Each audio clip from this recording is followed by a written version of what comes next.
Hola, ¿qué tal, damas y caballeros? Bienvenidos nuevamente a este su canal de entrevistas de temas culturales, de conocimiento o de arte.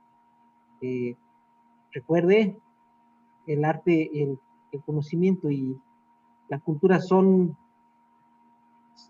cosas necesarias para nuestro desarrollo como sociedad y a la vez desarrollo personal. No podemos crecer sin eso. Desgraciadamente, muchas personas no lo ven así. No hay la difusión que a lo mejor debiera tener, en este caso el conocimiento. Pero bueno, antes de que se me olvide, no sea malito, suscríbase al canal, denos un like, comparta este video, y presiónele la campanita de las notificaciones para que se entere cuando subamos contenido nuevo. Y bueno, el día de hoy, hablando de conocimiento, tengo el grandísimo honor de tener con nosotros al maestro en historia, Juan Carlos Esparza. Juan Carlos, ¿cómo estás?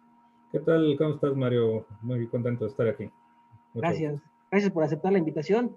Y pues bueno, siguiendo el protocolo de todos los que pasan por este canal, háblanos de ti, cuéntanos quién eres, qué haces, qué no haces, cuéntanos. Muy bien, bueno, pues ¿por dónde empezar? Yo creo que por la cuestión de la presentación en torno a lo que hacemos, ¿verdad? Lo que nos gusta. Pues bueno, como bien lo mencioné, soy maestro en historia de México, por el Instituto Cultural Helénico, ¿no? Pues básicamente los temas que me han apasionado toda la vida, como para haberme inclinado a realizar este posgrado, pues es pues todo lo relativo a los procesos de cambio de nuestro país, ¿no? A partir de su vida independiente. Puedo decir que soy uno de los fanáticos del siglo XIX mexicano, cosa que a muchos les parece pues muy complicado. Sobre todo también puedo presumir que soy de los que le entran a la primera mitad, ¿no? A toda la época de Santana, porque, digamos, lo más atractivo suele ser, pues, la Reforma, el Segundo Imperio, el Porfiriato, etcétera, etcétera. No, yo me aviento aquel ruedo peligroso de la República Federal, la centralista y todas las tristísimas invasiones extranjeras, ¿no? Es el periodo que he llegado a trabajar con mayor amplitud en la historia de México. También, pues, todo lo que tiene que ver con la época contemporánea, el México postrevolucionario, también me apasiona mucho, ¿no? Y bueno, pues también la vida me ha llevado al siglo XX, ¿no? A la historia contemporánea de este caótico mundo, de este caótico siglo, ¿no? Y bueno, pues ese es los contenidos que suelo yo trabajar, impartir en las instituciones donde laboro. Generalmente, bueno, pues es en la Universidad del Claustro de Sor Juana, de la cual también pues soy egresado como licenciado en Ciencias de la Cultura, lo que, bueno, pues también me llevó a otra rama este, del quehacer artístico y cultural, que es la difusión cultural, de lo cual vamos a hablar en un momento, ¿no? También soy profesor en la Universidad Pontificia de México, en un posgrado, en una maestría reciente, que es la de maestría en arte sacro. Ahí pues imparto toda la parte histórica y de procesos culturales, ¿no? Y también en Centro Leia, que es una institución especializada en disciplinas psicológicas, ¿no? Tanto psicoterapia psicoanalítica, que es el posgrado donde están ahí. Yo imparto antropología cultural, y en la licenciatura en psicología, donde imparto psicología del mexicano, donde analizamos pues varios autores se han puesto a escribir acerca de quiénes somos y por qué somos así, ¿no? Samuel Ramos, Octavio Paz, Monsiváis, ¿no? Entonces hacemos estos análisis de texto, y bueno, pues la actividad docente realmente pues es la que se lleva la mayor parte de mis ocupaciones, ¿no? Y te comentaba también, he estado trabajando con mucho gusto, bueno, antes de la pandemia, ¿no? En la realización de proyectos culturales, ¿no? Además de, bueno, la propia participación en estos, ¿no? En coloquios, en seminarios, ¿no? Con la publicación cuando esto es posible. Pues también en los que, a través de Opus Artis, ¿no? empresa pues en la cual pertenezco, soy fundador junto con mi esposa, del cual ella es la iniciadora de este proyecto. Opus Artis, y nos pueden localizar como opusartis.com.mx, ¿no? O a través de Facebook como Opus Artis, ¿no? Pues hemos realizado una labor muy interesante que es el avalúo de obras de arte, muebles finos, objetos suntuarios, que todo esto nos remite al pasado, a la historia, a la cultura, ¿no? Hemos encontrado historias muy interesantes, cuadros de autores, de grandes autores, pues no del todo conocidos, porque pues muchas veces fueron cuadros dedicados específicamente a la familia que lo posee y que ahora, bueno, pues lo desean pues, venderlo, ¿no? Hemos trabajado obras pues, de Diego Rivera, de Siqueiros, de Orozco, de José Clemente Orozco, de José María Velasco. Incluso nos han por ahí caído algunas piezas muy interesantes, ¿no? De Dalí, de Picasso, alguna obra del Renacimiento y bueno, pues hasta unos pergaminos medievales, ¿no? Oh, También nos cayeron por ahí cosas realmente muy interesantes, ¿no? Se sorprende uno de las colecciones que puede uno tener en casa, ¿no? Y piezas, grandes maestros del arte que uno dice, bueno, ¿esto cómo llegó aquí, no? Pero bueno, entonces el trabajo es la investigación documental, la investigación histórica y artística del objeto, ¿no? Y proporcionarle al cliente o solicitante, como se dice en este medio, pues el costo aproximado en el mercado del arte, pues en cuanto puede vender o subastar su obra, ¿no? oye, Juan Carlos, me salta una duda. ¿Cómo, cómo poner un valor a algo de tal magnitud? A una Ujú, obra, un mueble, una pieza de tal magnitud. ¿Cómo? Es ujú. que, díjoles, no sé, Sí. una pintura y el autor ya no vive, entonces, ¿cómo es que le vas y cómo determinas, oye, cuesta tanto? Ujú. Se me hace un poco, eh, Así es. sí, ¿cómo? Bueno, pues hay distintos métodos. Lo más acertado, pues es un análisis comparativo dentro del mercado del arte, ¿no? Entonces, las pinturas, los autores se mueven, son objetos deseables, ¿no? Y hay instituciones en las cuales, pues, estos bienes suntuarios, bienes artísticos, se movilizan, ¿no? O sea, literalmente se venden al mejor postor, de eso se tratan las subastas, ¿no? Entonces, pues basándonos en el análisis comparativo de cómo se está moviendo esto en el mercado del arte, pues entran también ahí algunas otras consideraciones como el estado de conservación de la pieza, pues la temática del artista, porque, a ver, no es lo mismo, por ejemplo, un Picasso de una etapa rosa, de una etapa azul o de la etapa cubista. No es lo mismo un Diego Rivera de su etapa académica cuando todavía era estudiante en la Academia de San Carlos, que la etapa española, que la etapa francesa o que la etapa nacionalista o incluso que la etapa rusa, ¿no? Hay un periodo en que Diego Rivera se está atendiendo problemas de salud en la Unión Soviética y obviamente, bueno, también pinta la gente de Rusia y eso, fíjate que a pesar de que son pinturas tan, pues son bonitas, la verdad, no se mueven, no se venden. La gente que quiere obras de Diego Rivera quiere temáticas nacionalistas, ¿no? Indígenas con trenzas, mujeres indígenas con trenzas y alcatraces.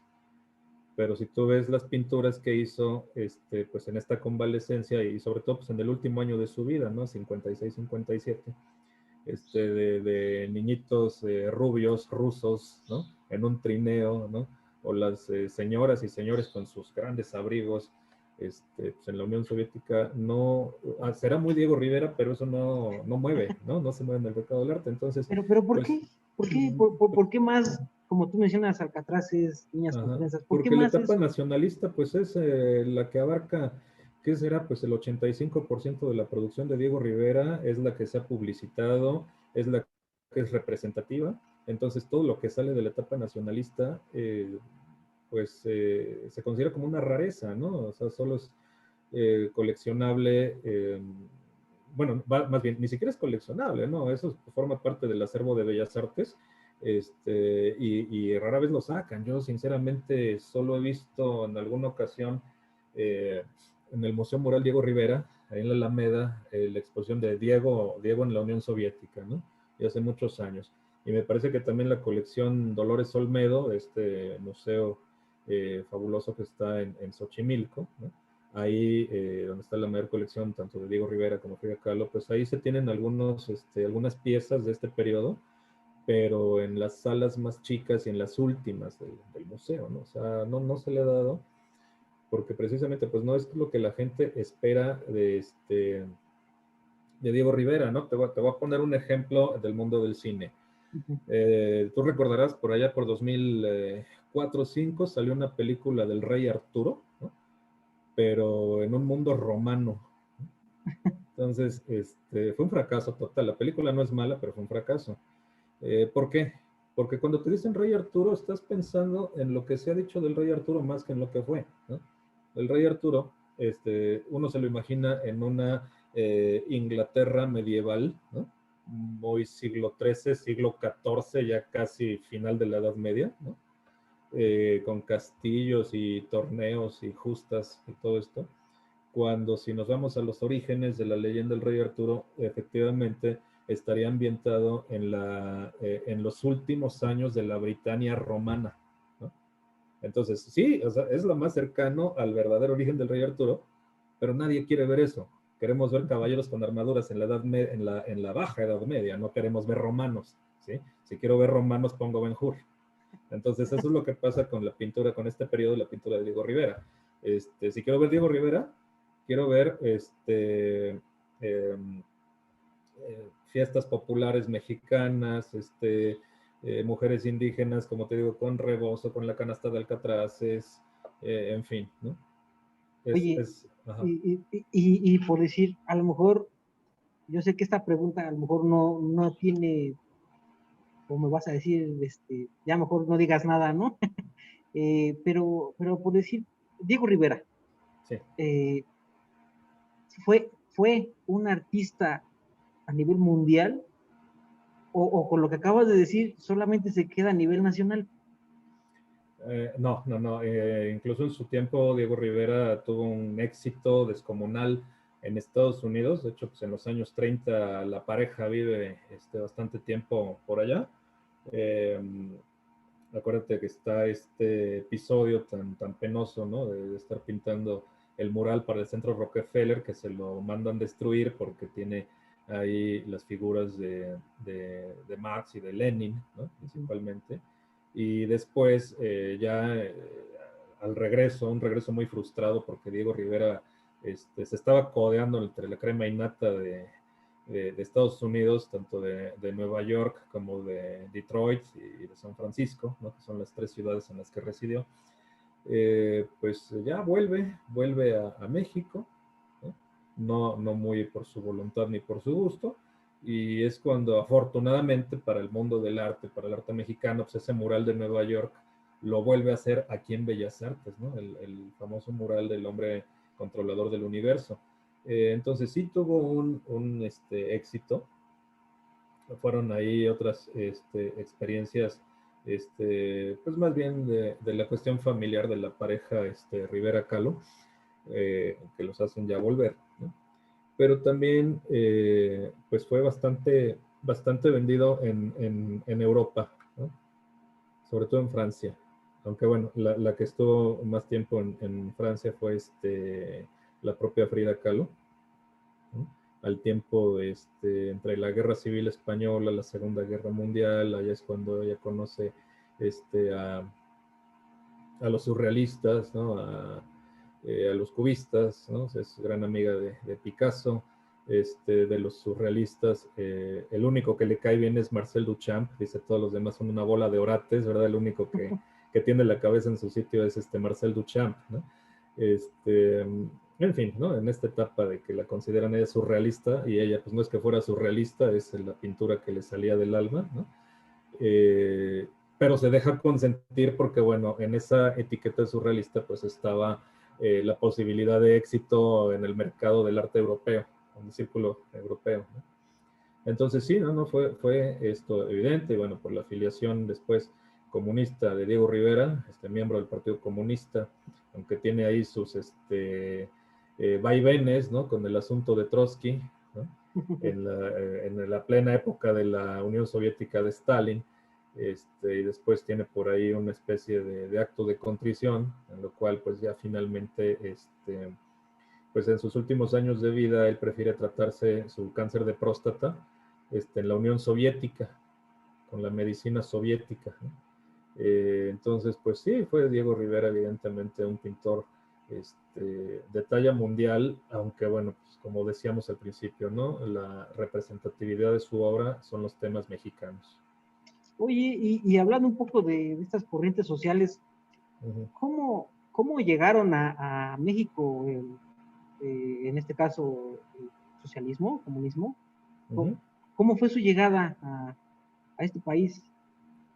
Bueno, pues estas corrientes pues fueron llegando a final del porfiriato, ¿no? En los últimos años de los 1890, principalmente, ¿verdad? Que ya se habían desarrollado las internacionales, ¿verdad? A partir de estos movimientos de la organización del Partido Comunista. Y pues al tiempo de bueno, los años previos a la revolución, pues van a destacar mucho la figura de los Flores Magón, ¿no? Se había formado ya un partido liberal, ¿no?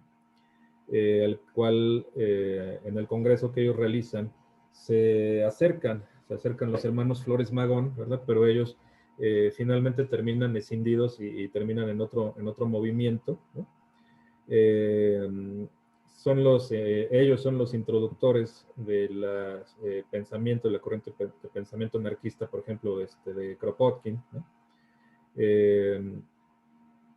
Y bueno, pues son sumamente perseguidos, ¿no? Entonces queda ahí como un antecedente, principalmente el anarquismo, ¿no?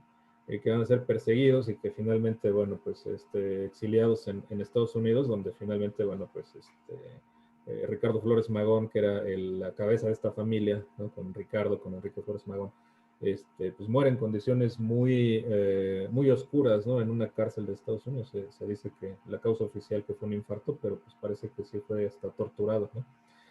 Y bueno, pues queda ahí esta cuestión del anarquismo, ¿no?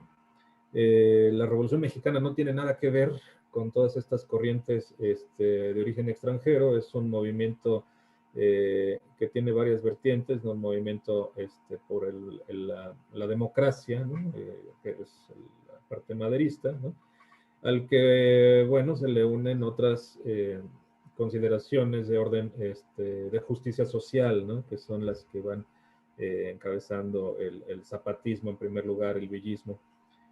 Y después, bueno, se vuelve una lucha de caudillos, ¿no? Una etapa de guerra civil a partir de 1915 entre una parte de una revolución, bueno, de un grupo revolucionario pero aburguesado, se puede decir, pues la parte carrancista obregonista, contra pues la parte popular que es la villista zapatista, ¿no? Entonces, bueno, todo esto te lo estoy contando porque tenemos que llegar al año 1917, cuando en febrero, el 5 de febrero, como sabemos, se promulga la Constitución Política de los Estados Unidos Mexicanos en Querétaro, ¿no? De ahí, ¿sí? Que bueno, es una constitución muy avanzada en materia de justicia social. Tenemos ahí el artículo 3, el 27, el 123, ¿no? Fueron ejemplo para constituciones del mundo posteriores, principalmente la Constitución de la República Española, en 1931, ¿no? Y son ideas de justicia social, ¿no? Elementales, que no son relacionados con el proceso, digamos, socialista, ¿no? Porque la Revolución Rusa, o los procesos revolucionarios de Rusia, ¿no? Ocurren también en el 17, pero entre octubre y noviembre, ¿no? Entonces, obviamente no puedes hablar de una influencia en de una influencia de un proceso posterior en un proceso anterior, ¿no? Entonces, más bien es, ya después, con el triunfo de la Revolución Soviética, entonces años 17, en 19 es que llega, se funda el Partido Comunista Mexicano, que pues en todo caso siempre fue un tanto más bien testimonial, ¿no? Porque llegó a ser proscrito en pues, mucho tiempo, muchas décadas en la historia de México, ¿no? Hasta la reforma política de 1977 con López Portillo, ¿no? Antes de eso estuvo ilegalizado, entonces, bueno, estaba presente como una organización, pero no tenía ninguna validez electoral, ¿no? Entonces, bueno, pues todas estas luchas a lo largo del siglo XX, principalmente, bueno, pues con el movimiento ferrocarrilero, con Demetrio Vallejo, el movimiento magisterial con Otón Salazar, pues bueno, se relacionan, ¿no? Con el Partido Comunista. El mismo Diego Rivera llegó a ser presidente del Partido Comunista antes de esa proscripción, todavía en el periodo cardenista, que de alguna manera, pues, las políticas del presidente Cárdenas simpatizaban a estos partidarios del Partido Comunista, ¿no? De hecho, es el mismo Diego Rivera quien le solicita al presidente Cárdenas el asilo para Trotsky, ¿no? Pero en realidad podemos decir que fue testimonial, no quiero decir marginal, porque eso sería como incluirlo demasiado, pero fue testimonial. Ahí estuvo presente en las luchas, pero no de manera electoral, ¿no? De la lucha social por los derechos de ciertos gremios, ¿no?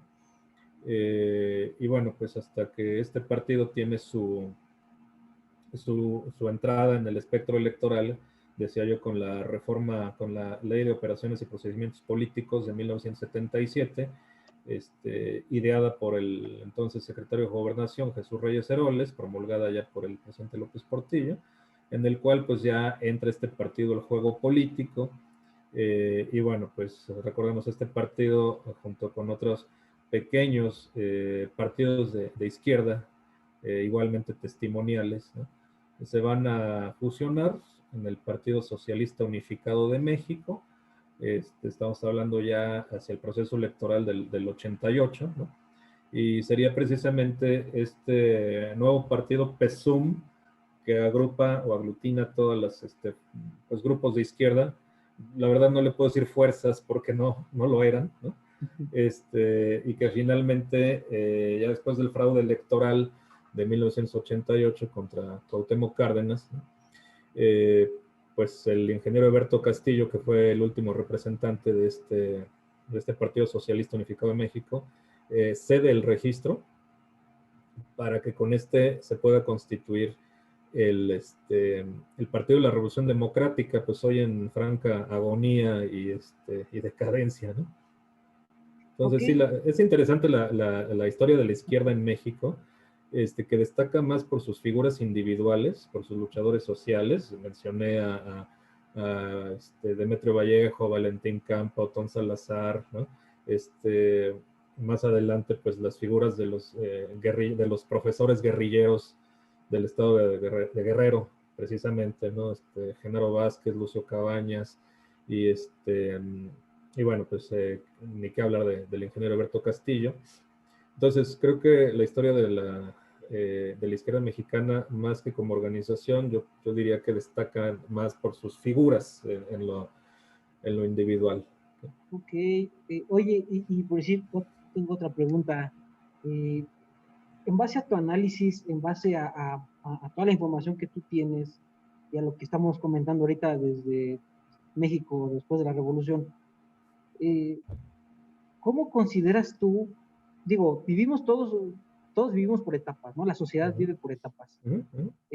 ¿Cómo consideras tú esta etapa que estamos viviendo ahorita con respecto a las etapas anteriores, ¿no? O sea, sigue siendo la lucha por los mismos ideales, sigue siendo, o ya se vició, cambió, o se diferenció y se borró completamente las luchas anteriores a Uh-huh. comparación con las de ahora. ¿Cómo lo ves tú? Sí, yo creo que estamos en un momento como de emergencia de nuevas causas y de nuevas luchas que forman parte como de una tendencia internacional, ¿no? Mira, me explico. Por ejemplo, los movimientos LGBT, feministas, ¿no? No son exclusivos de México, ¿no?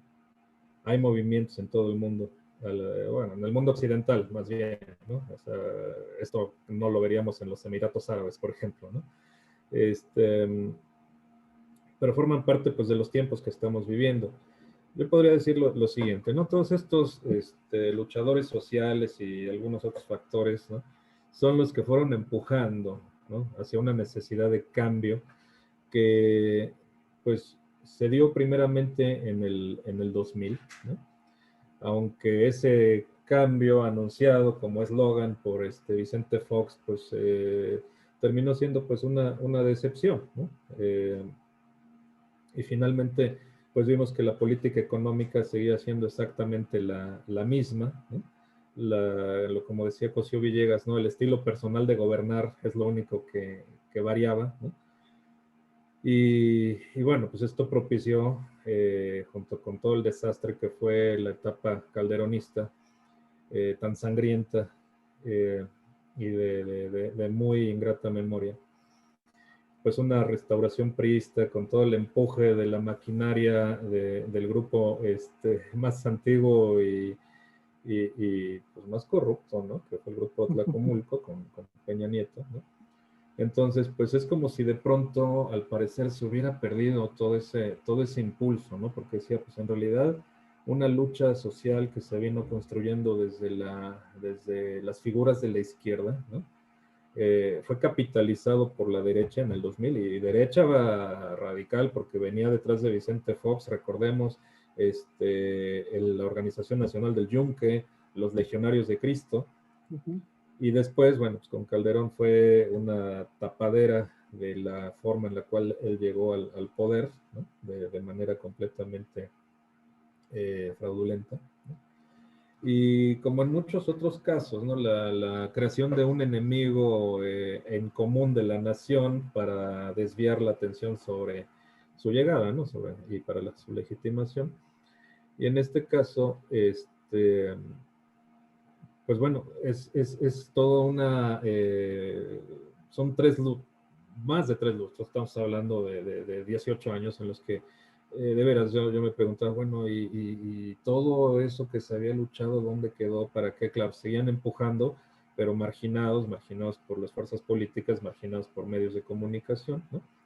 Y finalmente, bueno, pues ya cuando se produce este triunfo de Andrés Manuel López Obrador en 2018, pues creo que es la suma de muchos factores, ¿no? De todos los factores históricos, de toda una etapa de violencia y de corrupción que ya no podían llegar a más, ya habían llegado a grados superlativos, ¿no? De ineficiencia, porque recordemos que hasta los priistas más ortodoxos, que todavía los hay, pues coinciden en señalar a Peña Nieto como lo peor que haya podido salir del partido, ¿no? Bueno, pues a reserva de Díaz Ordaz, pero bueno, de Echeverría también, ¿no? Entonces, mira, por una parte está eso, pero por otra parte yo creo que ha sido también, fue el trabajo, pues, del actual presidente a lo largo de campañas, pues con un discurso que es asequible a todos, ¿no? Porque se habla de cuestiones de pues salud, de educación, que habían sido siempre tan restrictivas, ¿no? Y bueno, pues hoy en día el ataque es muy evidente, o sea, basta ver digo, hoy en día, hoy, las campañas, los anuncios, ¿no? Si bien aquella campaña de 2006 de López Obrador es un peligro para México, impactó muchísimo en la sociedad civil, ¿no? Recordemos que esa campaña fue un invento de un publicista español, ¿no?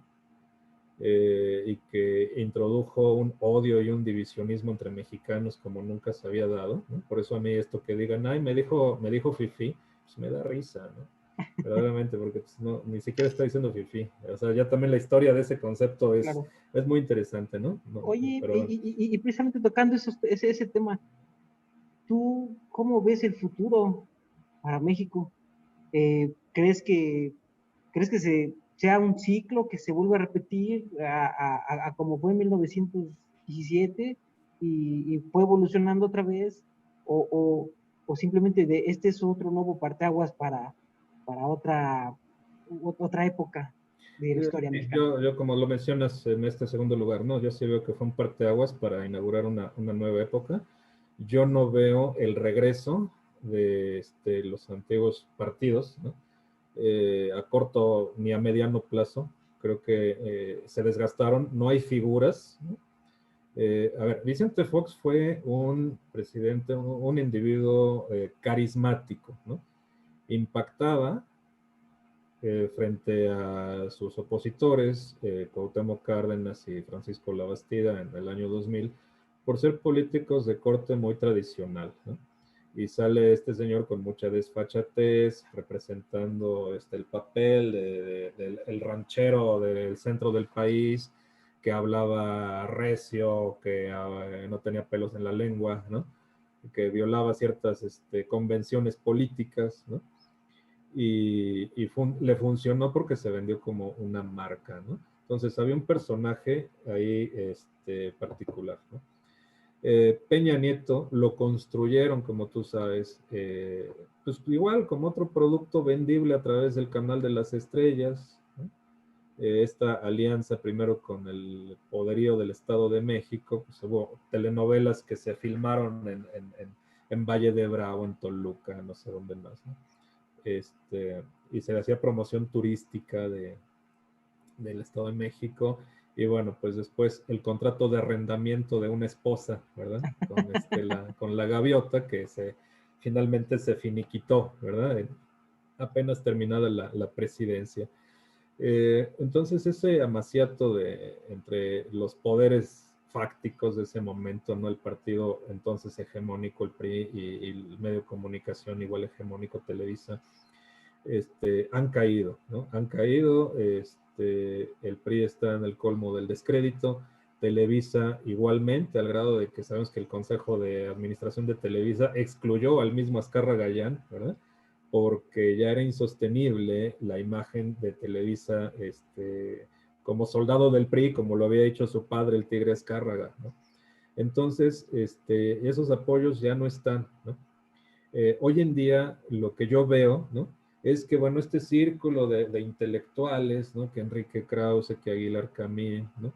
Y otras figuras ahí, que realmente están ahorita dando un papel muy lamentable, ¿no? Como por ejemplo, Denise Dresser, Sergio Aguayo, ¿no? Yo lo siento mucho por Sergio Aguayo porque, pues, a raíz del problema jurídico que tuvo con Moreira y el cual perdió, pues se ha vuelto un crítico muy amargado y siento que muchas veces sin fundamento de la actual administración, ¿no? Creo que le pesa mucho eso, ¿no? Denise Dresser me parece que repite lugares comunes, siento que a fuerza de querer hablar bonito, pues meter ahí ciertas frases, ¿no? No encuentro sustancia en su crítica, ¿no? Y bueno, pues creo que ahora no es tanto el medio, sino quienes están en los medios, ¿no? Recordemos, por ejemplo, pues Foro TV, ¿no? ¿Cuántos de los jóvenes conductores de Foro TV salieron del movimiento 132, ¿no? O sea, Sí. yo creo que si les pones ahí sus videos o sus fotos cuando bloquearon Televisa, hoy en día, pues se van a poner sus de estos anteojos con cejas y bigote para decir no soy yo, no soy yo, ¿no? Fueron cooptados. Las figuras del periodismo de antes pues carecen hoy de toda credibilidad, ¿no? López Dóriga, Loret de Mola, bueno, uno que me parece de veras vomitivo, que es Ricardo Alemán, ¿no? Pues realmente, vaya, de palabrería, no pasan de sustancia, no hay una crítica con sustancia, todo parece venir de la amargura, del resentimiento, ¿no? Y por eso yo decía hace unos momentos, ¿no? Si vemos los anuncios televisivos o radiofónicos de PRI y PAN, son muy lamentables, ¿no? O sea, cuando dice el del PAN, alto a la destrucción de México por Morena, yo simple y sencillamente digo, destrucción de México, lo que hubo en el periodo calderonista, ¿no? O sea, si le llaman destrucción, ¿no?, a lo que estamos viviendo ahora, ¿cómo se le puede llamar entonces al periodo 2012, 2006-2012 con Calderón, ¿no?, Claro. con un cuarto de millón de vidas humanas perdidas por una guerra sin ton ni son, ¿no?, que no se llevó a nada, que no se redujo ni el narcotráfico ni el consumo, ¿no? Entonces, para mí eso es la destrucción del país, ¿no? Oye, Juan Carlos, y precisamente hablando de documentar la historia, ¿no? Tú también tienes una academia. Platícanos, por favor, sobre tu modelo académico, qué das, qué Uh -huh. impartes. Así es. Bueno, pues como mencionábamos, esta firma en la cual llevo de avalúos de Opus Artis, ¿no?, pues estamos ofreciendo desde el año pasado, con motivo de la pandemia, un nuevo servicio que es la educación en línea. Nos pueden encontrar nuestra agenda en opusartis.com.mx, ¿no?, para que vean, bueno, los servicios y los cursos que impartimos, ¿no? Bueno, pues ya que detrás de esto está la garantía, el respaldo académico de nuestra formación, ¿no?, en nuestro trabajo en instituciones de educación superior, de, pues de Tan solo la clase que conocimiento. nos acabas de dar ahorita, da muestra de la calidad de Gracias. los cursos que tienes. Así es. Bueno, pues tenemos ahí tres líneas de trabajo, ¿no?, que son arte, religiones e historia, ¿no? La parte de arte y religiones la lleva mi esposa, la maestra Mara Fragoso, ¿no? Y bueno, se han impartido cursos, pues, de arte clásico, grecolatino, ¿no?, de arte medieval, de arte del Renacimiento, de arte barroco, ¿no?, religiones del mundo también, en las cuales se analizan, bueno, pues las religiones orientales, las religiones monoteístas, las nuevas espiritualidades como paganismos contemporáneos, ¿no?, y siempre con un respaldo pues también con maestros, amigos del gremio, ¿no?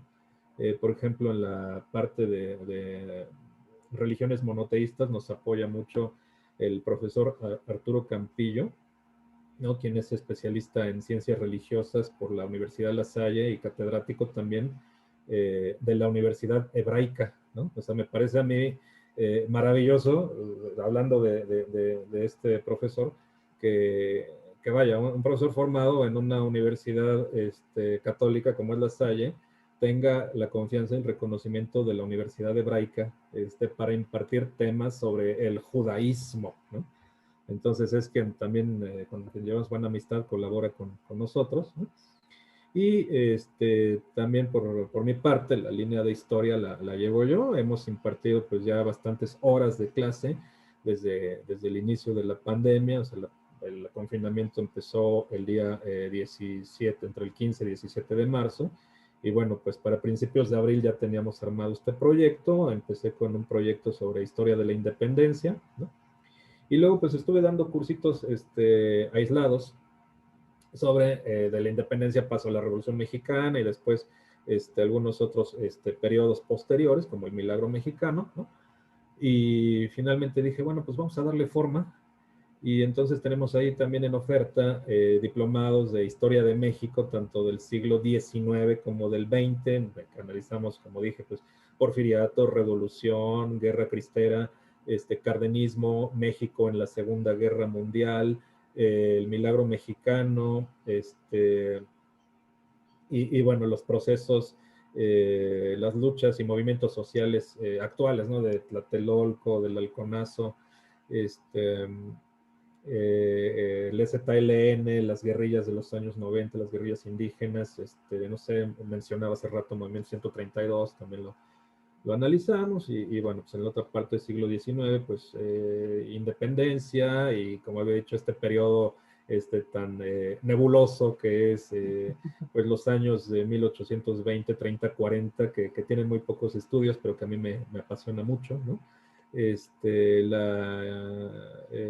Reforma, la intervención francesa, Porfiriato, etcétera, etcétera, ¿no? Entonces, asimismo también he tenido la oportunidad de impartir un curso muy, muy interesante, la verdad, no porque lo haya impartido yo, sino por la temática que todavía nos sigue tocando en muchas partes, porque, bueno, eventos repercuten, ¿no? En nuestra actualidad, el de los años de la Guerra Fría, ¿no? Todo lo que pasó desde, pues, final de la Segunda Guerra Mundial, pues, hasta los eventos más actuales, más contemporáneos, ¿no? Con una parte destinada también a procesos en América Latina, ¿no? Las dictaduras de los años 70 y los procesos de apertura democrática, y también, bueno, pues este giro a la izquierda del siglo XXI que se ha venido dando con altibajos, ¿no? Oye, Carlos, Y que, bueno, eh, me han eh, obligado a documentarme cada día más, ¿no? perfecto. Oye, ¿tienes inicios de cursos cada cierto tiempo, cada Eh, meses? ¿Cómo pues es? yo les diría que estén pendientes de nuestra agenda, ¿no? Repito, la dirección opusartis.com.mx, ¿no?